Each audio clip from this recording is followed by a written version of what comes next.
Привет, меня зовут Саша Акимов, и сегодня мы поговорим о полнокадровом компактном фотоаппарате Sony RX1R.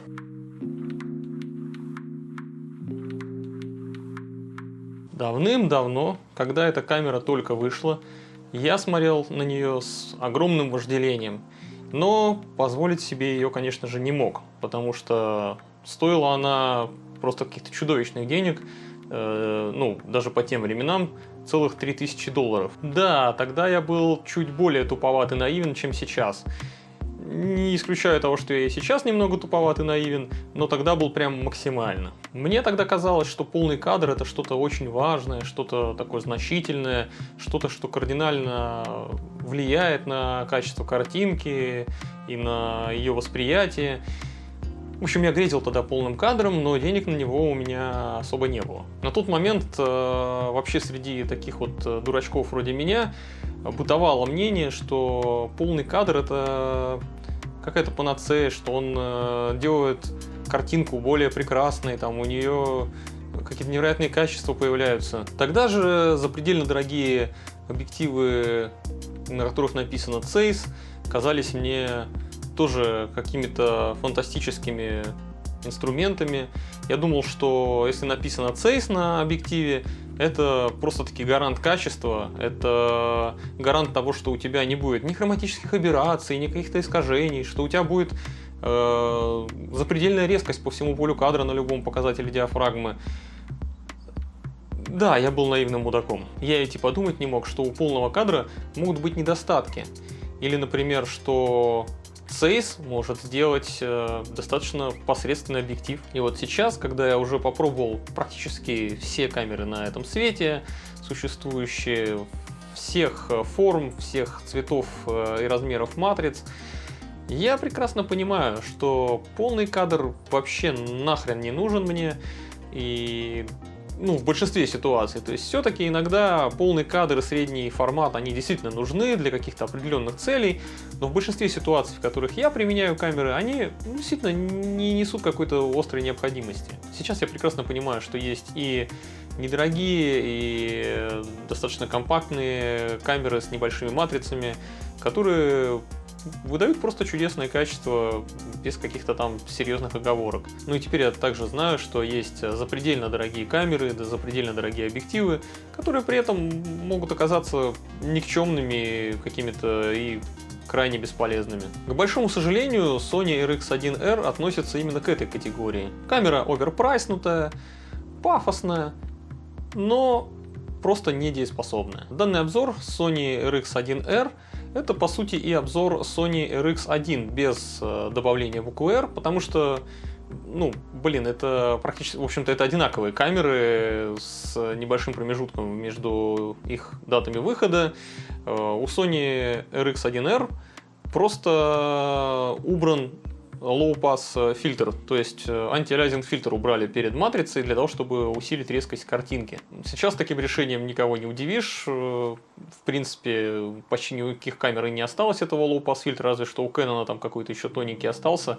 А так, это все ерунда. Но на те времена в рекламных слоганах это звучало достаточно красиво. На практике же не особо мощный процессор с 2012 года вообще не справляется с тем, чтобы подавить муар или как-то сделать особым образом демозаик.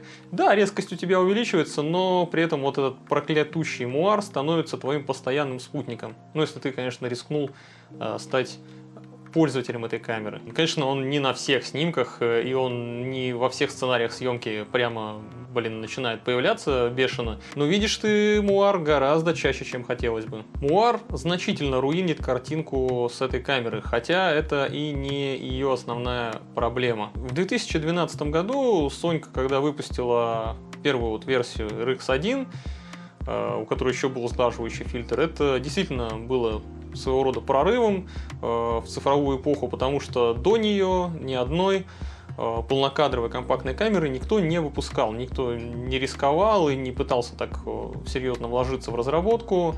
И это действительно было прорыв такой, своего рода толчок большой для рынка. Очевидно, Sony хотели сыграть на опережение, потому что, ну, естественно, они были в курсе того, что Leica разрабатывает свою Q, которая еще только в 2015 должна была выйти, но ну, как бы понятно, что у Sony они закупили матрицы для нее. Ну, а вот версию, про которую мы сегодня будем говорить, Sony RX1R, которая без сглаживающего фильтра выпустили, они в 2013 году. В том же году, кстати говоря, они стартовали и свою полнокадровую беззеркальную серию.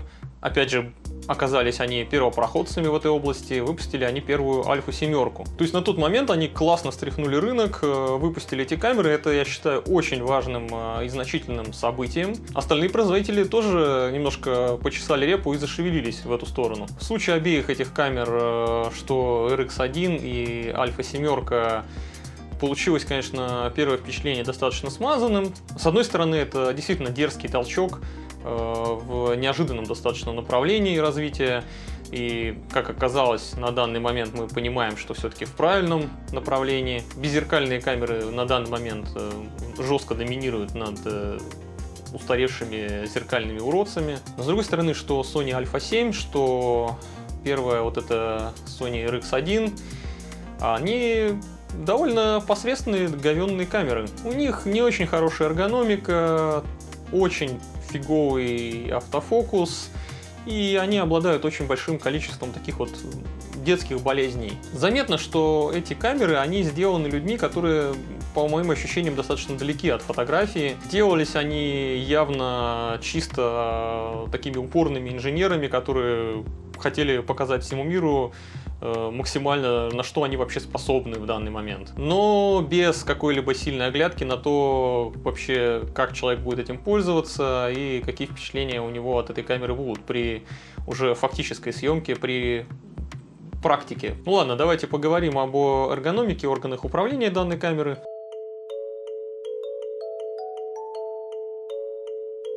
На самом деле тут все не так уж и плохо, хоть я и загустил краски. Корпус у камеры металлический, прочный, увесистый.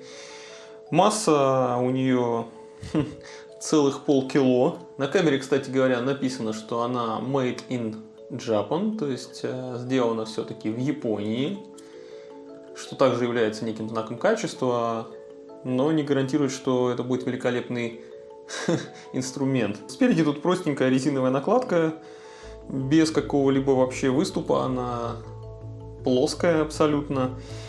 Ну а камера довольно сильно разбалансирована вперед, так как объектив все-таки тяжелый, это же полный кадр, поэтому мне пришлось использовать дополнительный хват. Я использую вот такой, деревянный, приятный, с металлической ручкой. Он вкручивается в штативное гнездо, но его не уничтожает, потому что в нем есть также резьба под штатив, и это довольно удобно. Также здесь остается доступ к отсеку с картой памяти и батарейкой. А это очень важно на самом деле для этой камеры, потому что батарейки здесь приходится менять супер часто. Вот, ну в общем, когда я решил проблему с тем, что хвата нет, ее действительно стало нормально, удобно держать вот с этим вот доп-хватом. Да, она увеличилась, стала еще тяжелее, но зато хотя бы в руке лежит нормально. В любом случае это не так страшно, камера не такая уж и маленькая по умолчанию, все равно ты ее в карман не положишь, при всей компактности объектив-то все равно здоровенный. Как говорится, физику не обманешь, и на полнокадровую матрицу ты крохотный совсем уж объектив не сделаешь. А этот еще и достаточно с высокой светосилой f2.0. Ну и фокусным 35 мм. Крышечка у объектива, кстати, довольно неплохая, металлическая, что не очень часто я вижу.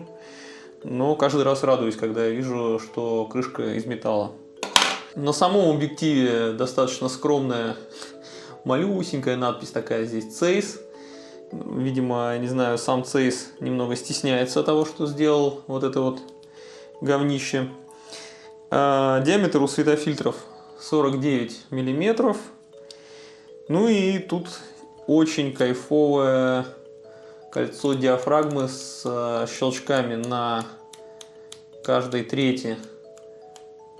Это прямо здорово. Единственное, что оно, конечно, не имеет никаких особых выступов и очень легко сослепу схватиться за него и заодно еще и в макрорежим переключиться случайно, потому что макрорежим тоже очень легко переключается. Ну, такое, в общем, кольцо, когда физическое у диафрагмы есть, это просто супер, но реализовано оно здесь не запредельно хорошо. Спереди тут кольцо фокусировки, оно, конечно, не физическое, насколько я понимаю, а чисто приводом управляет, судя по тому, что оно прокручивается как угодно. Но его, к слову, придется трогать и крутить чаще, чем вообще хотелось бы, ибо фокус-то тут достаточно дерьмовый. Ну и вот колечко макрорежима, про которое я уже говорил, оно поворачивается. По умолчанию камера фокусируется максимально близко, это 0,3 метра, то есть 30 сантиметров. Если повернуть колечко, то тогда можно с 20 сантиметров сфокусироваться. Не шибко крутой макрорежим, но в целом позволяет довольно неплохие с близкого расстояния сделать снимки, тем более, что это полный кадр, так что если чуть-чуть приоткрыть диафрагму, то размытие просто замечательное получается. Также тут в передней части находится переключатель режимов фокусировки, он достаточно тугой, его прямо-таки с силой нужно переключать, и это здорово, потому что случайно он не собьется. Ну, примерно аналогично конструкция мы наблюдаем у Fujifilm на камерах. Вот сверху тут находится встроенная вспышка, она включается рычажком, вот так вот выпрыгивает, вверх ее направить нельзя. Она не супер мощная, но неплохая, хоть в принципе и слабенькая, но можно что-то подсветить. У меня вот есть пара кадров, где я, например, снег подсветил или вот женщину, которая посреди зимы решила искупаться. В будущей камере RX1R2 Соньки отказались уже от вспышки. На ее место встал выдвижной видоискатель. Ну, как в RX100 серии, они точно такой же примерно впендюрили. Рядом тут есть горячий башмак для полноценных вспышек и аксессуаров. Сюда также можно, так как здесь есть контакты, вот там вот внутри, можно подключить еще и оптический видоискатель, и электронный видоискатель. Ну, блин, на самом деле это какая-то громоздкая тоже конструкция сильно получается. И так, с ручкой-то она здоровенная, если еще видоискатель приделать, то тогда уже это какая-то беззеркалка, проще уж тогда А7 первую взять, она и дешевле, скорее всего, даже будет. Колесико режимов, оно не выступает за пределы камеры и довольно тугое, имеет прям такие ощутимые щелчки. Случайно не собьется, так же как и кольцо экспокоррекции, оно тоже приятно щелкает, тактильно мне оно тоже нравится, естественно, все это металлическое, все здорово. Также рядышком здесь находится программируемая кнопка, ну, такое, очень в стиле Fujifilm, мне кажется, подслезали чуть-чуть, хотя, ну, блин, а где еще программируемую кнопку размещать? Вполне логичное место. Кстати, про Fujifilm, тут опять же есть тоже резьба под спусковой тросик в кнопке спуска. Ну, такой ретро-дизайн небольшой. Хотя сама камера совсем не выглядит как ретро какая-то. И что самое главное, рычажок включения сделан именно так, как я люблю. То есть он находится под пальцем, ты включаешь, выключаешь, просто здорово. Эта кнопочка, этот рычажочек, он всегда под рукой. Это супер удобно, супер интуитивно. Наверное, это самое лучшее решение, какое бывает вообще на камерах. Простое, банальное, вот это вот вкл-выкл. Позади находятся все необходимые кнопки. Ни одна из них не попадает под большой палец, когда ты держишь камеру. Это просто супер, ты случайно ничего не нажмешь. Особенно не нажмешь никоим образом кнопку видео. Она здесь вообще находится вот так вот, чуть ли не на грани. Но это тоже здорово, они обезопасили человека от случайных нажатий. Тут прям молодцы. Выступ под большой палец, кстати, такой, ну, ощутимый он есть. Если бы камера сильно вперед не перевешивала, то, возможно, можно было бы обойтись одним этим упором. Но, к сожалению, линза слишком тяжелая. Тут также находятся два дополнительных колесика для переключения каких-то функций. То есть вот здесь сверху находится колесико, такое приятное, прорезиненное, и также вокруг крестовины, ну или пада, грубо говоря, оно тоже неплохо крутится. Единственное, что у меня оно немножко люфтит, но люфт не такой уж тотальный, да и все функции основные вынесены и так здесь на кнопки отдельные, так что, ну я не знаю, я в нем нужды не испытывал, просто им не пользовался, да и все. Экранчик у камеры достаточно неплохой, с хорошим разрешением, с хорошей яркостью. Но, блядь, царапается он просто мгновенно, поэтому защитное стекло на нем должно быть обязательно, вот как в моем случае. Вообще Sony, я не знаю, почему-то славится, что у серии RX1, что у серии RX100, тем, что у них вот эти экранчики сзади, они просто сделаны, я не знаю, из какого там стекла. Оно не то, что не закаленное, оно, наверное, вообще просто из оконных рам у бабушек в деревне там вырезают и сюда вставляют, потому что царапается там от того, что ты просто на него смотришь, или уже царапины там появляются. Сбоку у камеры находится очень приятная металлическая дверца, это именно такая дверца. Открывается она, если вот так вот щелкнуть. Тут спрятаны все разъемы, причем камера заряжается по micro-USB. Тут есть еще также micro-HDMI и для микрофона разъем. Видео, кстати, она пишет Full HD, ну, блин, нахрен, кому нужно видео на эту камеру. Снизу здесь находится крышечка батарейного отсека, в которую лазить очень часто придется.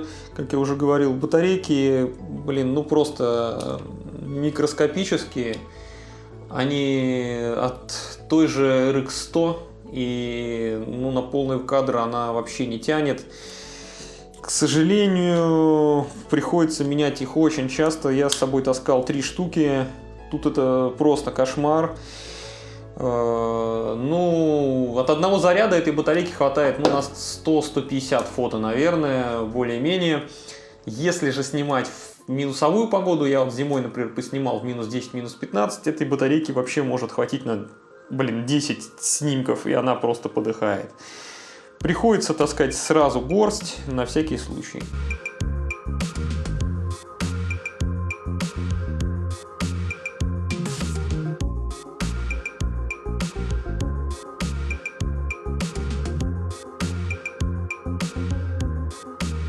Да, крохотная батарейка — одно из слабых мест данной камеры, но я бы не сказал, что это самое раздражающее и плохое качество у камеры. Вопиюще раздражает здесь очень хреновый автофокус. Я, конечно, перепробовал массу камер и достаточно стареньких, неторопливых, у которых и запись на карту даже была там по 10 секунд, и автофокус у них не то чтобы прям сильно торопился, но такого говнеца я еще не видел. К тому же эта камера не такая уж и старая, она вышла в 2013 году, и, например, какие-нибудь камеры 2008-2009 года с тем же контрастным фокусом фокусировались чуть ли не мгновенно и даже в темное время суток. Далеко за примерами ходить не нужно. У меня сейчас есть Olympus EP1, на который я сделаю обзор, и он фокусируется так просто отлично. Или вот, например, камера GM1 от Panasonic, на которую у меня есть обзор, она вышла в 2014 году, разница всего в год. У нее только контрастный фокус, фокусируется она просто по щелчку пальцев. Эта же камера Sony RX1 просто максимально беспомощна. У нее хоть и 25 точек фокусировки, но толку от них практически никакого. Хоть если включить по всем точкам, по всему полю кадра фокусировку, она становится чуть-чуть побыстрее, ну, видимо, она хотя бы немножко соображает, куда ты там наводишься и что ты хочешь от нее. Но с другой стороны, она все-таки иногда норовит убежать на задний план фокусом и также фокусируется не всегда на те объекты, которые именно ты хотел бы выделить в данный момент.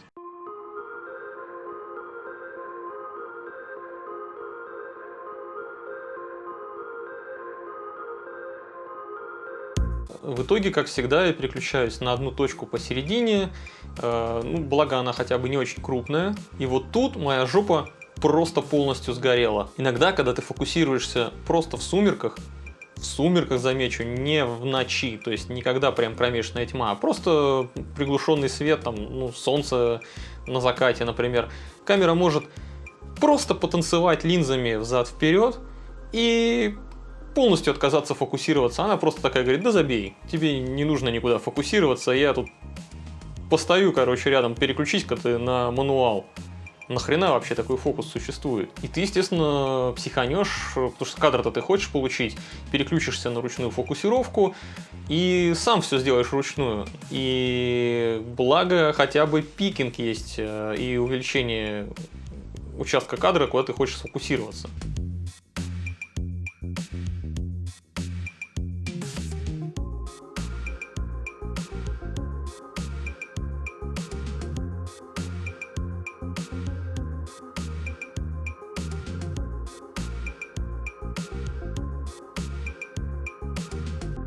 Хотя все же иногда камера с чудовищным длительным вот этим вот дерганием туда-сюда, она практически весь блок линз вообще гоняет, я насколько понимаю, судя по ощущениям. Все же попадает, куда тебе нужно, вот тут уже настоящий праздник. Ну, естественно, становится очевидно, что для какого-то спонтанного стрита использовать ее крайне затруднительно. Ни от бедра ты не поснимаешь никаких кадров, ни на ходу ничего не снимешь, потому что фокус очень тупой и медленный. Да и 35 мм достаточно узенько, ты можешь просто не попасть, куда тебе нужно. При попытке снять какой-то стрит у тебя в 90% случаев будет просто брак, промах, смаз и вообще какая-то херня.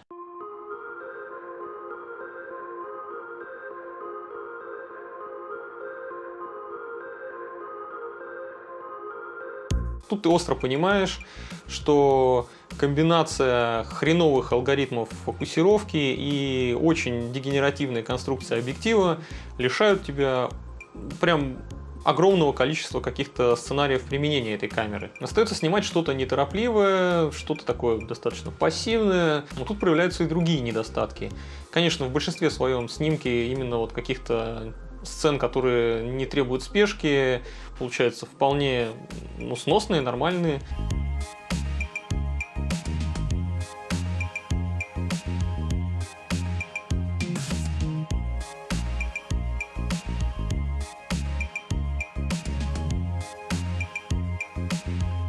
Благо динамический диапазон здесь действительно не дурный. Все-таки стоит полнокадровая матрица из камеры Sony A99. До ISO 6400 можно достаточно смело снимать. Конечно, не все кадры на 6400 получатся классными, но в большинстве случаев они вполне годятся для соцсетей.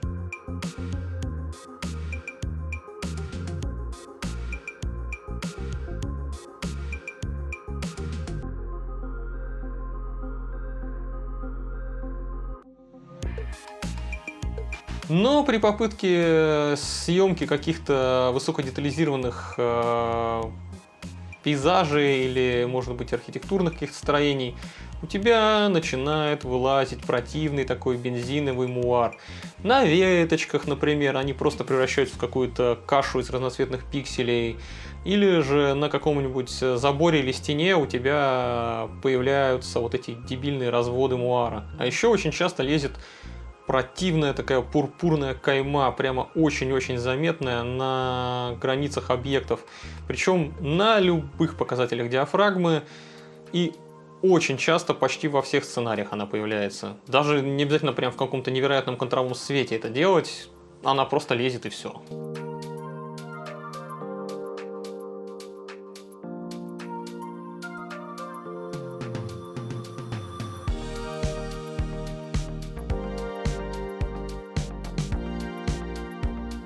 Хоть ты диафрагму до F10, до F13 закроешь, все равно почему-то лезет эта фиолетовая кайма. Я включил, конечно, коррекцию хроматических аберраций внутрикамерную, и она все равно не вывозит, потому что процессор достаточно слабый и тупой. И убрать вот такую ощутимую фиолетовую кайму уже потом в редакторе, в конвертере, довольно трудно, хотя это тоже возможно.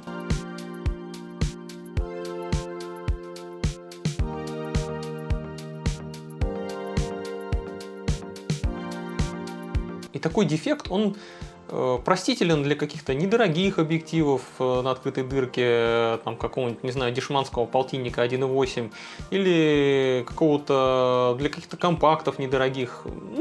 Окей, ничего страшного, ты сильно много за эту камеру не заплатил, за этот объектив, он сразу и декларирует, что он имеет хроматические аберрации, мужик, тебе придется самому с ними возиться. Ну а тут хроматические аберрации лезут вообще на любых показателях диафрагмы, да при этом на объективе написано CEIS, и он еще и прикручен к охрененно дорогой премиальной камере. Вот в таком случае этот недостаток уже выглядит вообще непростительным. Может быть, камера хорошо покажет себя в портретной съемке, подумал я. Ведь тут есть фокусировка по лицам. Жаль, конечно, не по глазам, только по лицам. Но все же это полный кадр, объектив достаточно светосильный, бакешка должна быть кудрявенькая. Но и тут камера никакая. Во-первых, фокусировка по лицам очень часто не попадает конкретно по глазам. Особенно любит фокус, если человек, например, в полоборота поворачивается, ну так как это называется, в 3/4, то фокус любит на брови сфокусироваться, на кончик носа, на ухо, например. Глаз для него не важен, потому что, алгоритм просто не понимает, где глаз. Ну а чтобы получить более симпатичную бакешку, придется подойти поближе к объекту съемки. И фокус на 35 мм уже искажает черты лица, особенно если у твоей модели и так не особо маленький носик.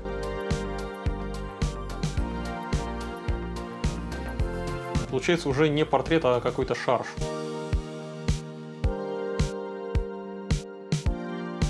Да и скинтон у Sonic тех лет, вообще не ахти. Конечно, можно его исправить уже на постобработке, я, в принципе, немножко постарался в эту сторону, но по умолчанию кожа людей смотрится крайне неестественно. Да и в целом Color Science у Sony достаточно слабоват. Возьмем любой бренд вообще навскидку из ныне существующих, и у них хоть какая-то работа с цветом идет, потому что у какого-нибудь Canon, Nikon, Pentax, у всех у них есть какая-то своя фишечка с цветами. Понятно, что ее можешь, если ты в RAW снимаешь, настроить как угодно, но это же классно, когда у тебя по умолчанию уже достаточно симпатичный цвет. А у Sony этого просто нет.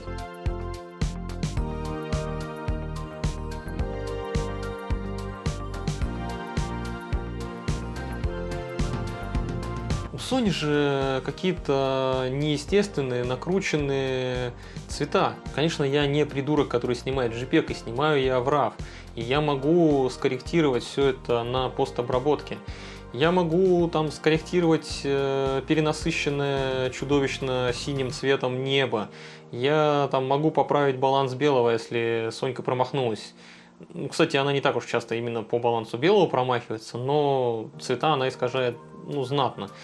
Но все-таки мне хотелось бы минимизировать мое заседание при обработке, потому что все кадры, которые сейчас здесь представлены, я сидел их, и обрабатывал, чтобы они выглядели хотя бы более-менее прилично.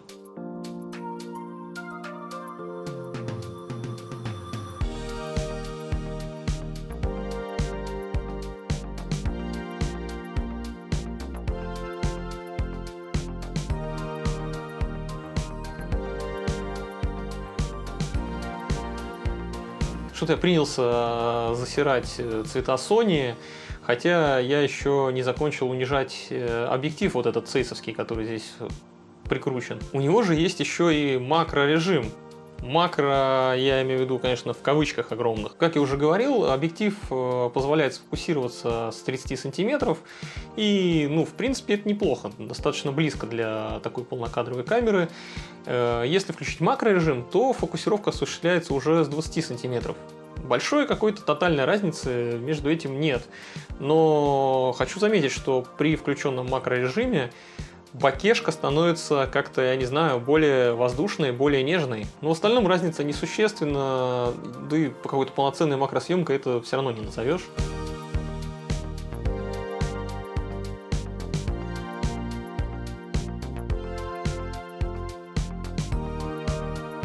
В общем, и тут камера оказывается не сильно состоятельной. К неоспоримым плюсам этого объектива я отнес бы разве что прямо очень хорошую резкость, но очень хорошую резкость с оговоркой, потому что она практически всегда хороша только посередине. И углы прямо значительно отличаются по резкости от центра кадра на всех показателях диафрагмы, вплоть до f8. Дальше картинка, конечно, уже выравнивается. Хотя вот этот вот переход между прямо супер резко, офигеть как резко, и уже так мягковато, прямо очень резкий, как, не знаю, как какой-то водопад просто из мыла происходит. То есть ты вот смотришь на картинку, я ради интереса там на F2.8 как-то вот снял картиночку, и в середине прям все замечательно, но по краям прямо, ну, такое себе, терпимо, но прям очень сильно отличается от центра. Также у объектива есть неплохой плюс в том, что он в контровом свете не теряет контрастность, у него прям очень годное мультипросветление от Zeiss, вот этого у него точно не отнять. Но под некоторыми углами, ну прям очень странными углами, можно все же поймать блики. Вот после того, как я описал мою боль от практического использования данной камеры, становится понятно, что реальное применение, ну, реальные возможности применения этой камеры, они достаточно куцые, то есть ну, ты не можешь ее использовать для чего угодно. В такой ситуации невольно задаешься вопросом, ну, сделали вы первую полнокадровую компактную камеру, и что? И что дальше?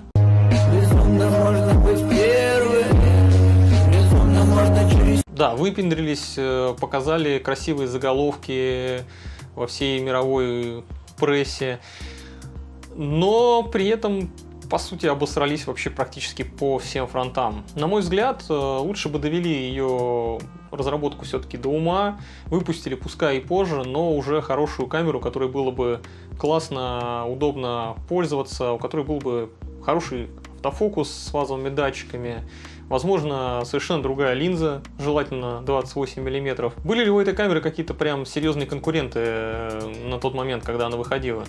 Ну, только премиальные компакты с APS-C сенсором, то есть кропнутые, например, Fujifilm X100 и, например, Leica X2, на которых, кстати, у меня есть тоже обзор. Да, эти камеры были кропнутые, да, у них не были полнокадровые матрицы, может быть, у них там максимальный ISO или там динамический диапазон были чуть похуже.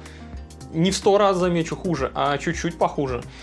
Но эти камеры превосходили данный аппарат просто вообще во всем. У них была отличная эргономика, у них оптика была по многим показателям гораздо лучше, цвета у них были гораздо красивее, и что самое главное, автофокус у них был гораздо лучше, гораздо шустрее. Ну а я, как конечный пользователь, готов пожертвовать парочкой ступеней динамического диапазона и там, может быть, супер высоким ISO, ради того, чтобы мне было приятно пользоваться камерой, чтобы это была камера, которую, ну, просто приятно держать в руках, которую удобно управлять, которая делает то, что я ей говорю, максимально быстро. Только очень наивный человек, возможно, какой-то начинающий фотограф, кто-то, кто едва-едва начинает знакомиться с фотографией, может думать, что полный кадр — это прям панацея. Гораздо важнее иметь в руках удобный, хороший инструмент.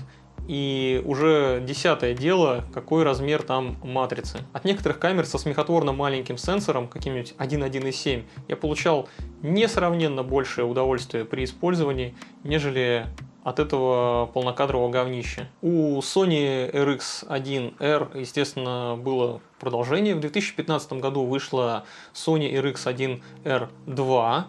Она заимела немало улучшений и, кстати, до сих пор считается актуальной камерой и продается по фантастическим ценам. Как я уже говорил, теперь у нее вместо встроенной вспышки теперь выдвижной электронный видоискатель. У нее сенсор отличный с обратной засветкой на 42 мегапикселя, ну, такой же, как в A7R2. И завезли сотни точек фокусировки. Но это не сильно, на самом деле, помогло.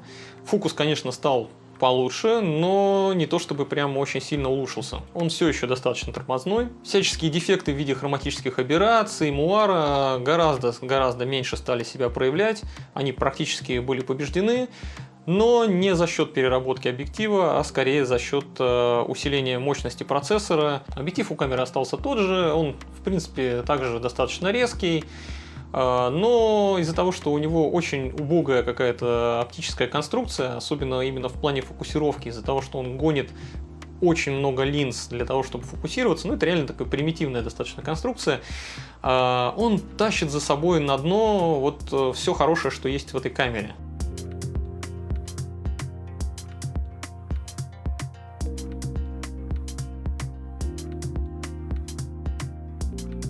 Честно говоря, я не ожидал, что буду настолько разносить Sony RX1R, но это был тот редкий случай, когда мне прям было противно пользоваться камерой, когда я по-настоящему страдал, испытывал душевные муки, претерпевал просто какие-то неимоверные страдания, пока на нее фотографировал. В итоге из всех камер, которые я на данный момент вот так теребил, а их не так уж и много, их всего сколько, 3, наверное, разновидности.